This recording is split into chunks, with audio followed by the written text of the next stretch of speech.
अस्सलाम वालेकुम। मैं डॉक्टर नीलम हूँ, केकेटी स्पाइन स्पेशलिस्ट। आज मैं आपसे विप्लैश इंजरीज के बारे में बात करूंगी, जो कि काफ़ी कॉमन रीज़न है नेक पेन का। हमारे यहाँ तकरीबन हर तीसरा शख्स जो है वो गर्दन दर्द का शिकार है, जिसकी एक सबसे बड़ी कॉमन वजह जो है वो विप्लैश इंजरीज हैं। विप्लैश इंजरीज जो गाड़ी ड्राइव करते हुए जब एकदम से ब्रेक लगाई जाती है तो एकदम से झटका लगता है, जो कि बाज़ात हम संभल के बैठे नहीं हुए होते, तो जिस वजह से जब झटका लगता है तो हमारी गर्दन पे एकदम जोर से प्रेशर आता है। पहले हमारी गर्दन पीछे को जाती है और फिर रिफ्लेक्स में वो फ्रंट पे आके लगती है। जब ये अमल होता है, उस दौरान में जो गर्दन के मोहरों को जिन लिगामेंट्स ने आपस में होल्ड किया होता है वो डैमेज हो जाते हैं। जब हाइपर फ्लेक्शन हम टर्म लेते हैं, जिसमें गर्दन नीचे को झुकती है बहुत ज़्यादा, उसमें एंटीरियर लिगामेंट डैमेज हो जाता है। और एक जो दूसरी रीज़न है, जब हमारी फिर रिफ्लेक्स में ब्रेक लगने की वजह से गर्दन ज़्यादा पीछे को झुकती है, तो उसमें एक पोस्टीरियर लिगामेंट होता है, जो मोहरों को जिन्होंने पीछे से जिस टिश्यू ने रोक के रखा होता है उसमें टीयर्स आ जाते हैं। हम सिर्फ उन्हीं इंजरीज को समझते हैं कि हमें कार एक्सीडेंट में या हमें नुकसान हुआ है जिसमें हमारा खून बहता है या हमें नील पड़ जाए या चोट लग जाए, हम उसको एक एक्सीडेंट तस्वुर करते हैं। बहुत सारी ऐसी सिचुएशंस होती हैं जिसमें गाड़ी में जब झटका लगता है, मामूली सी तकलीफ के बाद मरीज ये समझता है कि मैं सेहतयाब हो गया हूँ, मुझे इस एक्सीडेंट से कोई नुकसान नहीं हुआ, लेकिन बेसिकली जो डैमेज उन लिगामेंट्स पे आया होता है उसके रिजल्ट 2 या 3 दिन के बाद आपको महसूस होते हैं। सबसे ज़्यादा पहले आपको गर्दन में दर्द की शिकायत होगी, स्टिफनेस फील होगी कि खिंचाव सा है, या आपको नेक के मसल्स में आपको लगेगा कि अकड़ाव आ रहा है। उस टाइम पेन किलर्स लेने से वक्ती तौर पे आपकी तबीयत बेहतर हो जाती है, लेकिन जैसे जैसे दिन गुजरते जाते हैं वो तबीयत आपकी मजीद ख़राब होती जाती है, खिंचाव बढ़ता जाता है। जब आप सो के सुबह में उठते हैं तो गर्दन में आपको मजीद खिंचाव महसूस हो रहा होता है कि जब सारी चीज़ों में अकड़ाव आ गया है। बाज़ात ये आपके तकिया की सही पोजीशन ना होने की वजह से भी इसमें इजाफा हो जाता है। लेकिन बेसिकली जो लिगामेंट डैमेज हुआ है उसकी क्योंकि प्रॉपर केयर नहीं की जाती, प्रॉपर तशखीस नहीं होती और वो बढ़ता जाता है।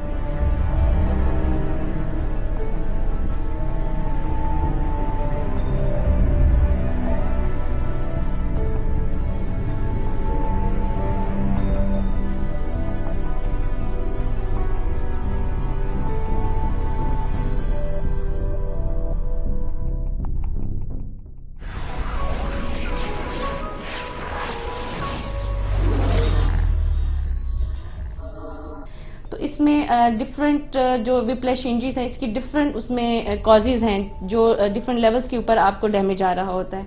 मैं आपको बताना चाहूँगी कि ये डैमेज किस तरह से आता है।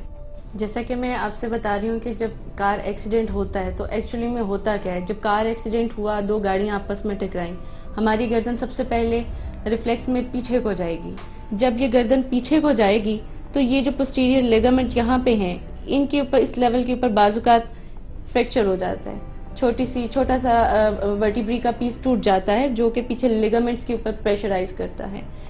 जब गर्दन पीछे गई, अब रिफ्लेक्स में वो उसमें फॉरवर्ड की तरफ एक्सटेंशन होगी, नेक आपकी फॉरवर्ड बेंड करेगी।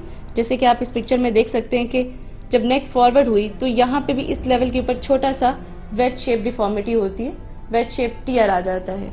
जब ये आएगा, ये जो डिस्क पड़ी हुई है इस लेवल के ऊपर, ये उसको पिंच करेगा, वहां से निकलने वाली नर्व्स को पिंच करेगा और जितनी खून की ब्लड वेसल्स हैं या सब, उनके ऊपर प्रेशर आ जाएगा, ब्रेन को ब्लड सप्लाई कम हो जाएगी। ये इफेक्ट्स स्लोली आते हैं, at the very moment patient को पता भी नहीं चलता कि क्या हुआ है मेरे साथ। वो तकलीफ महसूस करेगा, पेन किलर्स लेगा, कुछ दिन उसकी तबीयत ठीक रहेगी और उसके बाद वो कांस्टेंट एक नेक पेन, नेक स्टिफनेस का उसके साथ प्रॉब्लम चलता रहता है। कुछ इंजरीज जो हमारी स्पाइन में आती हैं, आप इसमें ये देख सकते हैं इस पिक्चर में कि ये जो एंटीरियर लिगामेंट है, इसने बेसिकली इन सब मोहरों को, पूरी स्पाइन को होल्ड किया होता है। जब ये डैमेज होगा तो ये डायग्नोज नहीं हो पाता और ये बहुत कॉमन प्रॉब्लम है जो चलता रहता है। जो डैमेज आता है ये एंटीरियर लिगामेंट्स को कहते हैं, जिसने इस सारे वर्टिब्रीज को होल्ड किया होता है। इसमें बेसिकली बाज़ात प्रेशर की वजह से टीयर आ जाता है। ये पोस्टीरियर है, कुछ इंजरीज में ये डैमेज हो जाते हैं। ये वो डैमेजेस हैं जो कि आम डायग्नोज नहीं हो पाते टाइमली। जब उनका डायग्नोसिस नहीं होता, उनका प्रॉपर केयर नहीं की जाती, उनका ट्रीटमेंट नहीं होता, तो पेशेंट को वो लॉन्ग टर्म इफेक्ट्स आते हैं। 2-3 हफ्ते की पेन के बाद वो पेन किलर्स ली और वो टेम्परेरी सबसाइड हो गई।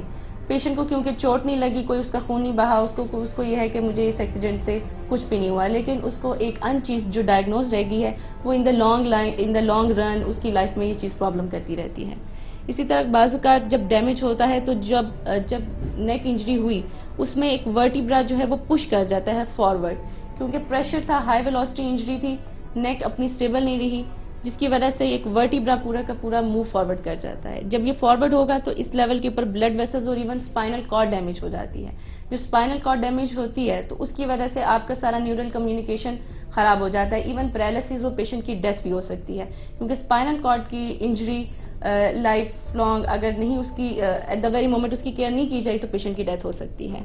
इसी तरह मसल्स में बाजुकात इंजरीज हो जाती हैं, मामूली सा टीयर हो सकता है, पेशेंट को नील वगैरह पड़ सकते हैं, ये बाजुकात इंजरीज एविडेंट हो जाती हैं, लेकिन लिगामेंट डैमेज की इंजरी एविडेंट नहीं होती।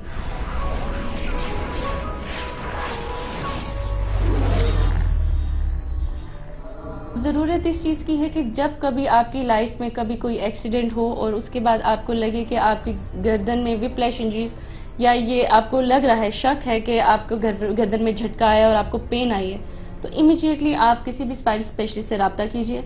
वो आपकी डिटेल हिस्ट्री और एग्जामिनेशन करेंगे। फिजिकल एग्जामिनेशन पे टेंडर पॉइंट्स मिल जाते हैं, नेक मूवमेंट्स डिस्टर्ब होंगी तो स्पेशलिस्ट को अंदाज़ा हो जाएगा कि यहाँ पे कुछ रॉन्ग है। वो आपको एडिक्वेट टेस्ट एडवाइस कर सकते हैं लाइक एक्सरेज, जिसमें अगर small piece of bone fracture हुआ है वर्टिब्री का तो वो डायग्नोज हो सकता है। इसी तरह लॉन्ग लाइफ अगर आपके इवन मोर देन 3 वीक्स हैं तो कैल्सिफिकेशन स्टार्ट हो जाती है, तो एक्सरेज में हम ये चीज़ें देख सकते हैं कि लिगामेंट डैमेज हुआ है, फ्रैक्चर हुआ है, ये क्या एडिक्वेट मैकेनिज्म है, और ज़रूरत पड़ने पे फिर MRI या CT स्कैन एडिक्वेटली वो आपको एडवाइस कर सकते हैं।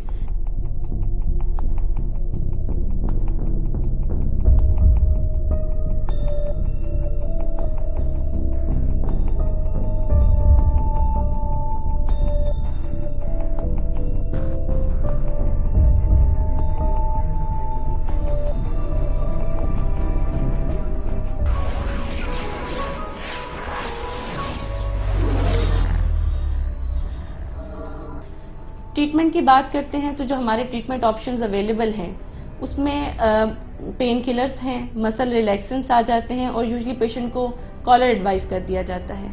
अब हमारे यहाँ अनफॉर्चुनेटली जो कॉलर एडवाइस करते हैं, डॉक्टर ने तो एडवाइस किया फ्यू डेज के लिए, लेकिन पेशेंट को उस टाइम पे आराम आया, बाद में वो खुद से ही without any prescription long time collar use करते रहते हैं, जिसकी वजह से कॉन्स्टेंटली आपके बैक मसल्स और आपके लिगामेंट्स पे एक स्ट्रेन होता है, वो इंजरी की बजाय आपको ज़्यादा प्रॉब्लम करता है।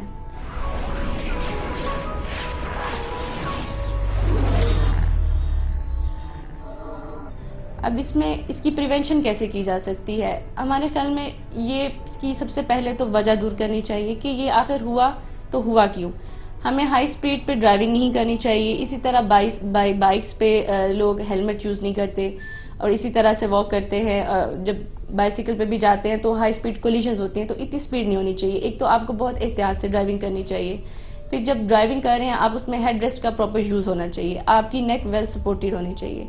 एक कॉमन रीज़न ये है कि ड्राइविंग के दौरान या अगर आप गाड़ी में ट्रेवल कर रहे हैं तो आप सो जाते हैं, तो ये सोने वाला काम गाड़ी में नहीं होना चाहिए, क्योंकि जब आप बिल्कुल रिलैक्स होंगी, आपकी नेक अपनी पोजीशन पे आप होल्ड ही नहीं किया हुआ, उसमें जब गाड़ी पे ब्रेक लगेगी, गाड़ी की ब्रेक लगेगी, तो you will not be able to support your head. आप अपनी हेड पोजीशन मेंटेन नहीं कर सकेंगे, जिसकी वजह से जो थर्स्ट आएगा वो बहुत ज़्यादा होगा और उस पर बड़े लेवल की इंजरी होती है। अगर आप होश में होंगे तो obviously you will be able to hold yourself. तो इस सिचुएशन को इस तरह से आप बच सकते हैं। फिर आर्म रेस्ट यूज़ करना, नेक सपोर्ट करना, खासतौर पे जिन लोगों को ऑलरेडी प्रॉब्लम है उनके लिए ये प्रॉपर केयर ज़रूरी है। फिर हम अपनी नेक की बाद में भी रूटीन एक्टिविटीज़ में हम सोफ़ा पे सो जाते हैं, आर्म रेस्ट के ऊपर सर रख लेते हैं। कंप्यूटर यूज़ कर रहे हैं तो वो आपकी स्क्रीन साइड में है, LCD है, आप नेक बेंड करके देखते हैं, तो इस तरह की एक्टिविटीज़ नहीं होनी चाहिए।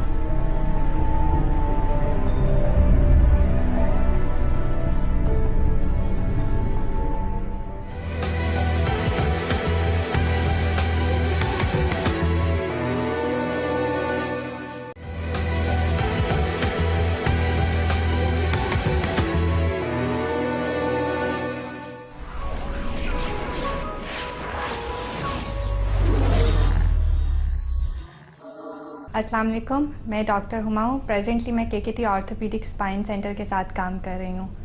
आज मैं ऑस्टियोपोरोसिस के बारे में कुछ बताना चाहूँगी। ऑस्टियोपोरोसिस बहुत ज़्यादा निगलेक्टेड डिजीज़ रही है हमारे पाकिस्तान में, और इसका जो है सबसे बड़ा इशू ये है कि ये अंडर डायग्नोज्ड बहुत ज़्यादा रही है। मतलब लोगों को पता ही नहीं होता कि उनको ऑस्टियोपोरोसिस है। उसके पीछे काफ़ी ज़्यादा इश्यूज़ हैं कि यहाँ पे जो रूरल एरियाज़ हैं उसमें इतनी ज़्यादा इन्वेस्टिगेशंस नहीं होती वहाँ पे, जिसकी वजह से लोगों को पता ही नहीं होता कि वो इस डिज़ीज़ में मुब्तला हैं। सबसे पहले मैं बताना चाहूँगी कि ऑस्टियोपोरोसिस होता क्या है। हमारी जो हड्डियाँ हैं उसमें दो तरह के प्रोसेसेस चल रहे होते हैं, एक तो बोन डिस्ट्रक्शन का और एक बोन फॉर्मेशन का।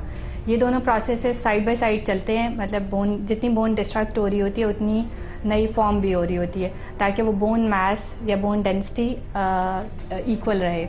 लेकिन अगर बोन फॉर्मेशन का अमल कम हो और बोन डिस्ट्रक्शन का अमल ज़्यादा हो जाए तो बोन डेंसिटी कम होना शुरू हो जाती है। तो इसको ऑस्टियोपोरोसिस कहते हैं, जिसमें ऑस्टियोपोरोसिस में बोन डिस्ट्रक्शन ज़्यादा हो रही होती है, उतना बोन फॉर्म नहीं हो रही होती। इस तरह है कि जब बोन्स की डेंसिटी फिर कम होना शुरू हो जाती है, उसमें होता है एक बोन का कोर पार्ट होता है और एक उसकी सरफेस होती है। तो इसकी सरफेस जब बोन फॉर्म इतनी ज़्यादा नहीं हो रही और बोन डिस्ट्रक्ट ज़्यादा हो रही है तो इसकी सरफेस की जो थिकनेस है वो कम होना शुरू हो जाएगी, और जो कोर बोन का है उसमें वो पोरस सा ज़्यादा हो जाएगा। मतलब पोरस का मतलब है कि उसमें सुराख से इस तरह के हो जाएंगे। तो उससे क्या होता है कि बोन बहुत ज़्यादा ससेप्टेबल हो जाती है फ्रैक्चर्स के लिए। थोड़ा सा मिनिमल ट्रॉमा भी मिला बोन को तो बोन फ्रैक्चर के चांसेस बहुत ज़्यादा बढ़ जाते हैं।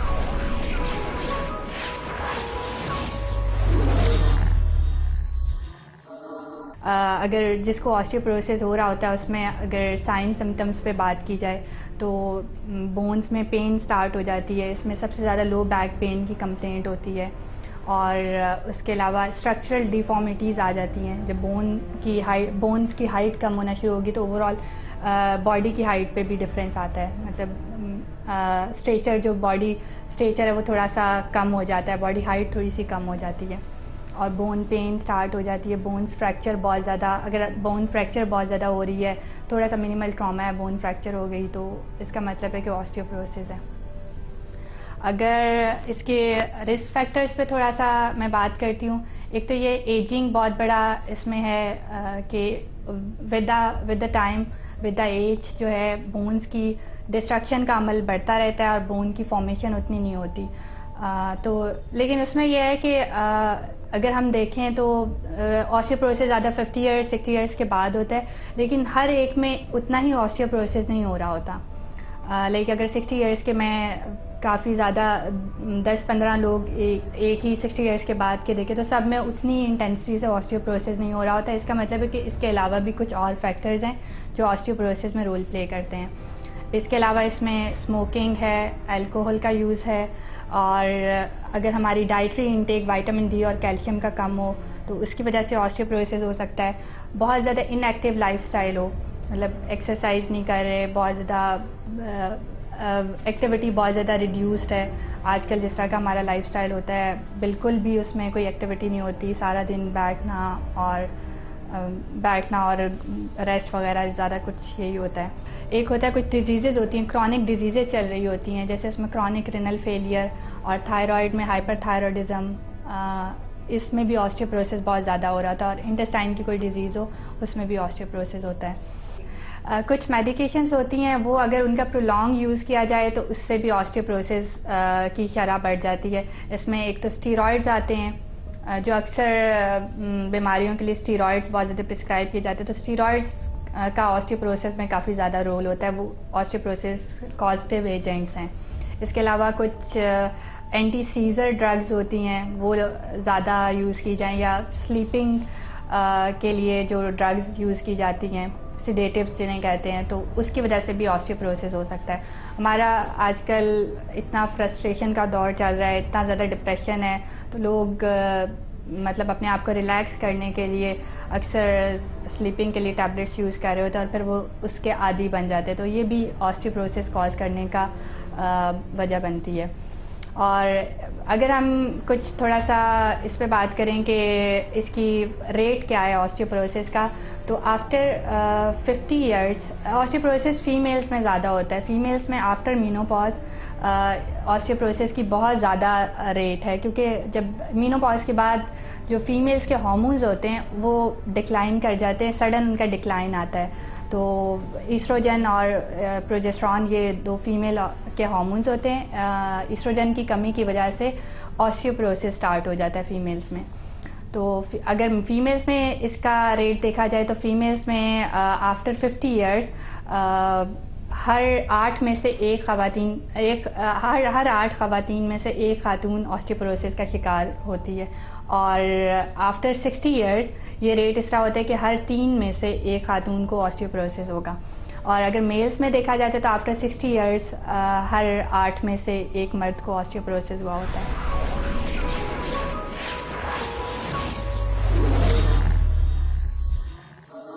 ऑस्टियोपोरोसिस की इन्वेस्टिगेशन के लिए हम लोग एक टेस्ट करते हैं, बोन मास डेंसिटी।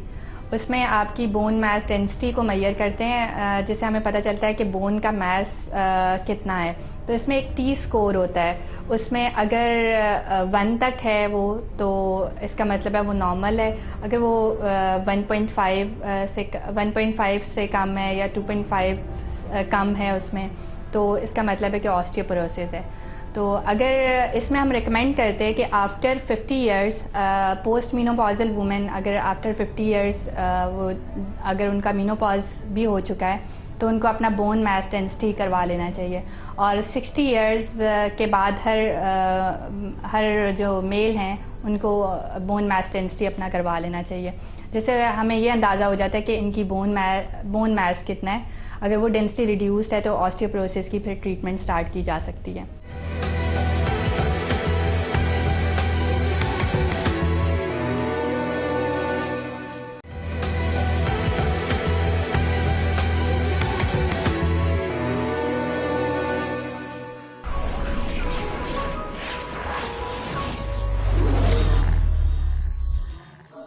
अगर अब ऑस्टियोपोरोसिस हो गया है तो ऑस्टियोपोरोसिस की ट्रीटमेंट किस तरह करनी है, उसके लिए एक तो आपके फिजिशियन को डायग्नोज करना है कि आपको वाकई ऑस्टियोपोरोसिस है।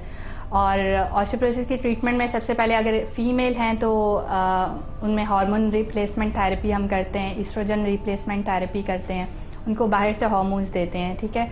और उसके अलावा अगर हम लोग इसमें ऑस्टियोपोरोसिस में हम लोग बिसफॉस्फोनेट्स देते हैं, और विटामिन डी और कैल्शियम बाहर से मतलब इंजेक्टेबल्स की फॉर्म में या फिर उसको ओरल पिल्स की फॉर्म में देते हैं। तो ये डिफरेंट ट्रीटमेंट्स मोडालिटीज़ हैं ऑस्टियोपोरोसिस की। और इसके अलावा यहाँ पे केकेटी में हम साउंड वेव से ऑस्टियोपोरोसिस की ट्रीटमेंट करते हैं। इसमें यह है कि साउंड वेव्स इसके पीछे काफ़ी रिसर्च है कि साउंड वेव्स जब बोन्स को दी जाती हैं तो वो रीजनरेशन का वहाँ पे प्रोसेस स्टार्ट करती हैं बोन्स, क्योंकि ऑस्टियोपोरोसिस में यही हो रहा होता है कि बोन सेल उस तरह फॉर्म नहीं हो रहे होते जिस तरह वो डिस्ट्रक्ट हो रहे होते हैं। तो हमें बोन सेल्स की फॉर्मेशन को इंक्रीज़ करना होता है। तो इसमें ये जो साउंड वेव्स हैं ये बोन सेल्स की फॉर्मेशन को काफ़ी हद तक बढ़ाती हैं।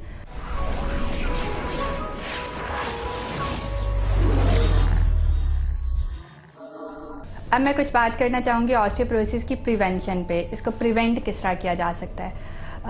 इसमें एक तो ये है कि आप अगर स्मोकिंग करते हैं या अल्कोहल का कंजम्पशन है तो उसको बिल्कुल ख़त्म किया जाए, स्मोकिंग बंद की जाए, अल्कोहल का इंटेक ख़त्म किया जाए। और दूसरा इसमें डाइटरी हैबिट्स इम्प्रूव करने चाहिए। जितने भी ऐसी डाइट्स हैं जिसमें कैल्शियम और फास्फोरस ज़्यादा है, जिसमें विटामिन डी की कोई सोर्स है, तो वो डाइट्स अपनी नॉर्मल डाइट में इंक्लूड करनी चाहिए। इसमें दूध का इस्तेमाल ज़्यादा करना चाहिए और दूध की जितनी भी डेयरी प्रोडक्ट्स होती हैं वो इस्तेमाल करनी चाहिए ज़्यादा। और विटामिन डी का एक बहुत अच्छा सोर्स है, और पाकिस्तान में तो अल्लाह का शुक्र है ये कुछ ज़्यादा ही है। धूप में जितनी आपकी स्किन एक्सपोज होगी धूप से, तो उतना ही विटामिन डी प्रोड्यूस होता है। तो आधा घंटा अगर रोज़ाना धूप में बैठा जाए, वो इस तरह नहीं है कि आप दोपहर के टाइम पूरा धूप में बैठें। जिस टाइम सूरज निकल रहा होता है या फिर गरूब हो रहा होता है, वो थोड़ा सा वो इतनी इंटेंसिटी की वो सूरज की शुआई नहीं होती कि आपकी स्किन बर्न कर सकें। तो उस टाइम थोड़ी देर के लिए धूप में बैठना चाहिए। रोज़ाना आधा घंटे के लिए धूप में बैठना चाहिए। और डाइट में आपका 1 गिलास दूध का लाजमी आपकी नॉर्मल डाइट में शामिल होना चाहिए। और एक टाइम में कोई भी डेयरी प्रोडक्ट जिसमें दही आ सकता है या जो एग वाइट होता है उसमें कैल्शियम ज़्यादा होता है। फिर इसमें एक वाइट तेल होते हैं जो अक्सर नानों पे लगे होते हैं, वो हाई सोर्स ऑफ कैल्शियम और मिनरल्स होते हैं। अगर वो आप रोज़ाना की डाइट में 2 चम्मच रोज़ाना ले लिया करें तो वो हमारी कैल्शियम और मिनरल्स की रिक्वायरमेंट उन्हीं से पूरी हो जाती है। तो अगर ये थोड़ी सी डाइटरी मॉडिफिकेशन कर लें तो हम ऑस्टियोपोरोसिस से बच सकते हैं। इसकी ट्रीटमेंट पे भी बात कर ली, प्रिवेंशन के बारे में भी मैंने आपको बताया है कि ऑस्टियोपोरोसिस को किस तरह प्रिवेंट कर सकते हैं। अगर आपको हो जाता है तो आपने डायग्नोज करने के लिए किस तरह करना है। तो अगर ये और थोड़ी सी डाइटरी मॉडिफिकेशंस के बारे में बताया, वो तो मेरा ख्याल है कोई इतना बड़ा प्रॉब्लम नहीं है। हम सब बहुत इजीली अपनी डाइट में ये चीज़ें इंक्लूड कर सकते हैं। अपने लाइफस्टाइल को एक्टिव रखें, क्योंकि आजकल हमारा बहुत बड़ा इशू है कि हमारी इनएक्टिव लाइफस्टाइल की वजह से बहुत सारी डिजीज़ेस जन्म ले रही हैं। तो लाइफस्टाइल को एक्टिव रखें। अगर हमारा नॉर्मल रूटीन वर्क में कोई एक्टिविटी नहीं है तो हम रोज़ाना एक्सरसाइज, आधे घंटे के लिए एक्सरसाइज या वॉक वगैरह अपने नॉर्मल रूटीन का हिस्सा बना सकते हैं। एक तो एक्सरसाइज बहुत ज़रूरी है, एक्टिविटी बहुत ज़्यादा ज़रूरी है। दूसरा, डाइट में मैंने जैसे पहले भी बताया कि कैल्शियम और विटामिन डी वाली जो डाइट्स हैं वो इंक्लूड करनी है। उसमें एक तो दूध का और दूध की बनी हुई प्रोडक्ट्स का ज़्यादा इस्तेमाल आ जाता है। दूसरा, इसमें तिल का मैंने बताया था, तिल rich source of calcium and minerals होते हैं। वो अगर 2 चम्मच रोज़ाना के ले लिए जाएं तो हमारी रिक्वायरमेंट पूरी हो जाती है कैल्शियम की और मिनरल्स की। इसके अलावा जो स्मोकिंग और अल्कोहल इनटेक वो बिल्कुल ख़त्म करें, क्योंकि ये हमारी लाइफ को बुरी तरह बहुत सारी डिजीज़ की वजह बनता है और बहुत सारा हमारी लाइफ को काफ़ी बुरी तरह इफ़ेक्ट करती हैं ये दोनों चीज़ें। तो सबसे ज़्यादा ज़रूरी है कि डिज़ीज़ का पहले पता लगाया जाए कि डिज़ीज़ है भी आपको कि नहीं। उसके लिए उसकी इन्वेस्टिगेशन और आपके जो मैंने थोड़ी सी इसकी सिम्टम्स बताई हैं, अगर वो आपको फील होती हैं या फिर आप 60 ईयर्स से ऊपर हैं तो आपको ये बोन मैस डेंसिटी करवाना चाहिए और अपने फिजिशियन से कंसल्ट करना चाहिए। और यही मेरा मैसेज था सब पाकिस्तानी कौम के लिए कि ऑस्टियोपोरोसिस को इतना अंडर डायग्नोज्ड नहीं रहना चाहिए। जब तक कोई डिजीज़ डायग्नोज नहीं होती उसकी ट्रीटमेंट स्टार्ट नहीं हो सकती। तो पहला मरहला है कि इसको डायग्नोज किया जाए और दूसरा है फिर इसकी ट्रीटमेंट प्रॉपर की जाए।